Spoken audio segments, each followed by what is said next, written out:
एक छोटा सा मेमना था। उसका नाम था चिंटू।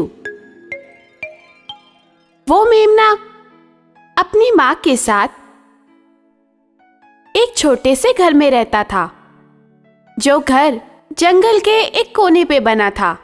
मगर चिंटू मेमना बहुत ही नटखट था।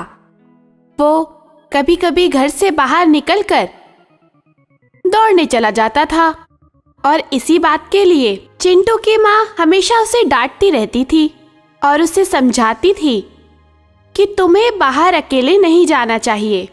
एक दिन चिंटू बाहर खेल रहा था।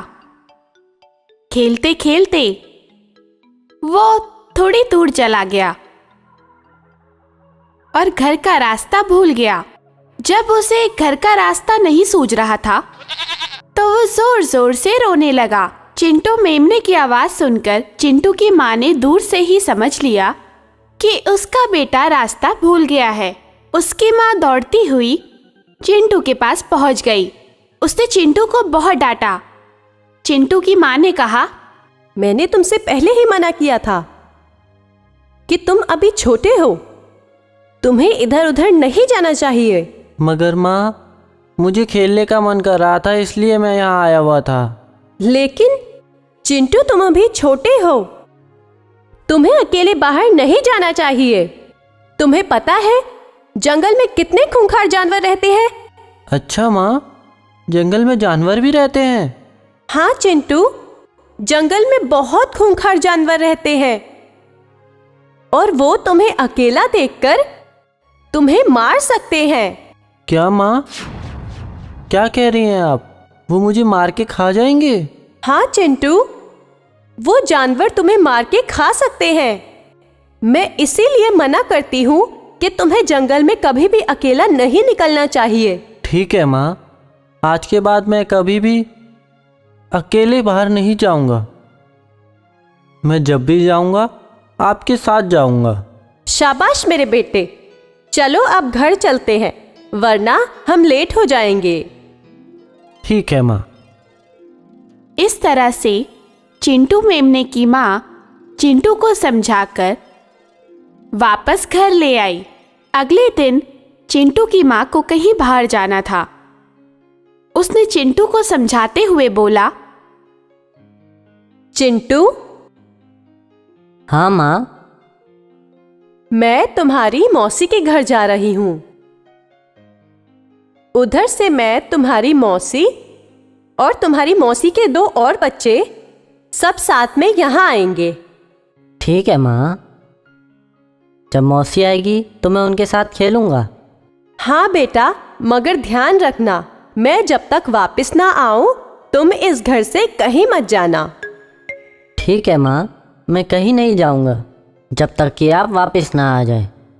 यह कहकर चिंटू की माँ वहां से चली गई। थोड़ी देर बाद चिंटू को प्यास लगी। चिंटू ने घर के बाहर बह रही नदी में जाकर पानी पीना चालू कर दिया। चिंटू पानी पी ही रहा था कि तभी वहां पर एक बड़ा सा भेड़िया आ गया। उसने बिना किसी बात के चिंटू से कहा, अरे चिंटू, तू नदी का पानी क्यों गंदा कर रहा है? नहीं भेड़िया मामा, मैं तो बस पानी पी रहा हूँ। मुझे प्यास लगी थी, इसीलिए मैं यहाँ आया हूँ। वो तो मुझे दिख रहा है, मगर तू पानी को क्यों गंदा कर रहा है? देख, तेरे पीने से पानी कितना गंदा हो रहा है। लेकिन भेड़िया मामा, पानी तो आपकी तरफ से मेरी तरफ बह रहा है, तो भला मैं पानी को कैसे गंदा कर सकता हूँ? अच्छा, तू मेरे से जुबान लड़ाता है? मैं तुझे अभी मार के खा सकता हूँ। लेकिन भेड़िया मामा, जंगल में तो कानून बना है कि कोई भी बिना मतलब किसी को नहीं मारेगा। अच्छा, तो तू अब मुझे कानून सिखाएगा? ठहर जा, मैं तुझे अभी बताता हूँ। यह कहकर भेड़िए ने चिंटू मेमने को पकड़ लिया। भेड़िए ने जैसे ही चिंटू मेमने को पकड़ा, मेमने ने जोर जोर से चिल्लाना शुरू कर दिया। तब तक चिंटू मेमने की माँ, उसकी मौसी और उनके 2 बच्चे दूर से आते हुए दिख गए। उन्होंने देखा कि भेड़िए ने चिंटू को पकड़ रखा है। उन सभी ने मिलकर भेड़िए पे हमला कर दिया, जिससे घबराकर भेड़िया चिंटू को छोड़कर वहां से भाग गया। चिंटू की माँ पास में आई और चिंटू से पूछा, चिंटू, मैंने तुमको मना किया था तो तुम बाहर क्यों आए? माँ, आपको आने में लेट हो गई थी और मुझे प्यास लगी थी, इसलिए मैं बाहर आया था। अच्छा चलो, कोई बात नहीं। चलो हमारे साथ चलो, चलो घर चलते हैं। हाँ माँ। इसके बाद चिंटू अपनी माँ, अपनी मौसी और उनके 2 बच्चों के साथ अपने घर चला गया। अब वो अपनी माँ, मौसी और उनके 2 बच्चों के साथ रहता था। अब वो बाहर कभी अकेले आता भी नहीं था और अपनी मौसी के बच्चों के साथ खेलता रहता था, जिससे उसका मन लगा रहता था। बच्चों, आपको भी कभी अकेले अपने घर से बाहर नहीं जाना चाहिए। बाहर हर तरह के लोग रहते हैं, अच्छे भी और बुरे भी। इसलिए आपको बिन बताए घर से बाहर कभी नहीं जाना चाहिए। आपको जब भी बाहर जाना हो तो अपने माता पिता से जरूर पूछें और उन्हें साथ में लेकर ही बाहर जाएं, जब तक कि आप बड़े ना हो जाएं।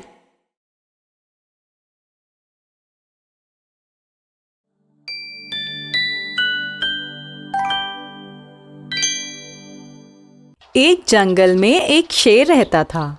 वह शेर बहुत ही ताकतवर था। हर रोज वो जंगल से बाहर निकलता और किसी एक जानवर का पीछा करता और थोड़ी ही देर में उस जानवर को पकड़कर मार के खा जाता था। इस तरह से शेर की जिंदगी बहुत अच्छी चल रही थी। शेर इतना खूंखार था कि उसकी एक दहाड़ देने से जानवर डर जाते थे और वह भाग ही नहीं पाते थे और शेर आसानी से पकड़कर जानवरों को खा जाता था। एक दिन की बात है, शेर भूखा प्यासा जंगल में घूम रहा था। शेर को कोई शिकार नहीं मिला। उस दिन शेर एक पेड़ के नीचे बैठा बैठा अपने मन में सोच रहा था, अरे यार, आज किसका मुंह देखकर सुबह उठा था। आज तो कोई शिकार ही नहीं मिला। ये जंगल के जानवर सब कहाँ मर गए। आज तो लगता है भूखे पेट ही सोना पड़ेगा। शेर पेड़ के नीचे बैठा बैठा किसी जानवर का इंतजार कर रहा था। जब कोई जानवर नहीं आया तो शेर निराश होकर अपनी गुफा की तरफ जाने लगा। अपनी गुफा की तरफ शेर लौट ही रहा था जब तक रास्ते में उसे एक दूसरी गुफा दिखाई दी। शेर ने अपने मन में सोचा, अरे रे रे रे, ये तो किसी जानवर की गुफा लगती है। मैं ऐसा करता हूँ, इस गुफा में जाकर बैठ जाता हूँ। मैं वहाँ बैठा रहूँगा और जिस जानवर की ये गुफा है वो जब लौट कर आएगा तो मैं उसे अंदर ही पकड़कर अंदर ही मारकर खा जाऊंगा। इस तरह से मुझे शिकार के लिए दौड़ भी नहीं लगानी पड़ेगी और मैं आराम से अपनी भूख मिटाकर अपने घर को वापस चले जाऊंगा। यह सोचकर शेर गुफा के अंदर जाकर बैठ गया। गुफा के अंदर छुपके बैठा बैठा शेर जानवर के आने का इंतजार कर रहा था। वो गुफा दरअसल एक खरगोश की थी। खरगोश जब गुफा में लौटकर वापस आया तो उसने आसपास शेर के पैरों के निशान देखे। वो अपने मन में सोचने लगा, अरे, ये तो शेर के पंजों के निशान हैं। अरे, ये तो पंजों के निशान अंदर की तरफ गए हुए हैं। अच्छा, इसका मतलब शेर अंदर छुपकर बैठा है। अब तो मुझे कुछ दिमाग लगाना ही पड़ेगा, वरना मैं शेर का भोजन बन जाऊंगा। खरगोश ने सोचना शुरू किया कि उसको क्या करना चाहिए। खरगोश को एक उपाय सूझा। खरगोश ने बाहर खड़े होकर जोर जोर से आवाज लगानी शुरू की। गुफा भाई, आज तुम बोल क्यों नहीं रहे हो? वरना पहले जब मैं आता था तो तुम दूर से ही मेरा नाम ले लेते थे। आज तुम बोल क्यों नहीं रहे? गुफा के अंदर बैठा शेर खरगोश की बातें सुनकर अचंभित हो गया और उसने अपने मन में सोचा, अरे रे, ये तो बोलती हुई गुफा मालूम पड़ती है, मगर ये आज नहीं बोल रही। ऐसा करता हूँ, मैं ही गुफा बनकर खरगोश को उत्तर देता हूँ, वरना खरगोश लौटकर वापस चला जाएगा। इसके बाद शेर खरगोश के बोलने का इंतजार करने लगा। थोड़ी देर बाद खरगोश ने फिर से आवाज लगाई। गुफा भाई, तुम जवाब क्यों नहीं दे रहे? अरे खरगोश भाई, मैं तो सो गया था, इसीलिए मैं जवाब नहीं दे रहा था। तुम बताओ, तुम इतनी देर से कैसे लौटे आज? अंदर आ जाओ। खरगोश बहुत समझदार था। वह शेर की आवाज पहचान गया और उसने जोर से चिल्लाकर कहा, भागो, शेर आया है। यह कहकर खरगोश भागने लगा। शेर भी गुफा से बाहर निकलकर खरगोश का पीछा करने लगा। क्योंकि खरगोश छोटा था और फुर्तीला था, इसलिए वो जंगल में भागकर कहीं छुप गया। और शेर भूखा भी था और थका हुआ भी था। इस वजह से वो खरगोश का ज्यादा देर तक पीछा नहीं कर पाया और अपनी समझदारी के बदौलत खरगोश ने अपनी जान बचा ली और शेर खरगोश का कुछ नहीं बिगाड़ पाया। बच्चों, इसलिए कहते हैं कि समझदारी हमेशा बल से बड़ी होती है। समझदार इंसान अपने से ज्यादा बलवान इंसान को भी मात दे सकता है। इसलिए हर परिस्थिति में हमें समझदारी से काम लेना चाहिए।